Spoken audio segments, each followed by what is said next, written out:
नमस्कार, मी आहे नम्रता आणि तुम्हा सर्वांचं स्वागत करत आहे सखी गृहिणीमध्ये. आणि आज मी बनवणार आहे शेंगदाण्याची पोळी, गूळ शेंगदाण्याची पोळी.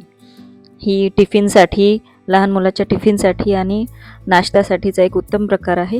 आपण बनवू शकतो नाश्त्याला किंवा मुलांना टिफिनला देण्यासाठी. तर त्यासाठी मी इथे शेंगदाणे भाजून घेतलेले आहेत आणि 2-3 चम्मच तीळ भाजून घ्यायचे आहेत. जर एक मोठी वाटी आपण शेंगदाणे घेतले त्यासाठी दोन्ही भाजून घ्यायचं आहे. आणि याच्यामध्ये 1 वाटी भरून गूळ टाकायचा आहे. गूळ मी छान असं बारीक करून घेतलेलं आहे.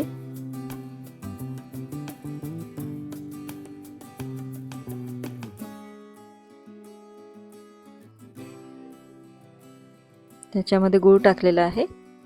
आता याच्यामध्ये थोडंसं अगदी चिमूटभर मीठ आणि 2 इलायची टाकायची आहे. चवीपुरतं मीठ आणि इलायची. आता याचं हे सारण तयार आहे. हे सारण 8 दिवस तरी टिकतं. एका हवाबंद डब्यामध्ये आपण भरून ठेवू शकतो. आता याच्या पोळ्या करायच्या आहेत. पोळ्या अशा बनवायच्या आहेत जसं आपण पुरणपोळ्या बनवतो तसाच पिठाची टोपली बनवून याच्यामध्ये हे सारण भरायचं आहे.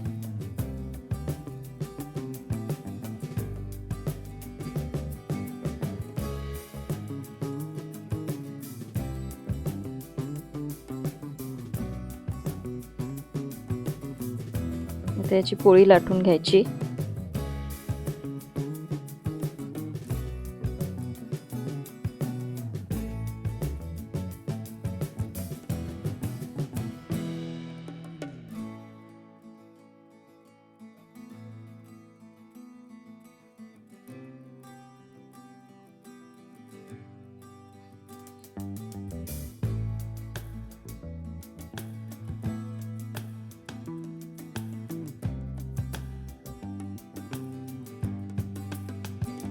तवा गरम झालेला आहे. आता याच्यावर पोळी टाकायची आणि याला छान तेल लावून दोन्ही साईडने व्यवस्थित तेल लावून भाजून घ्यायचं.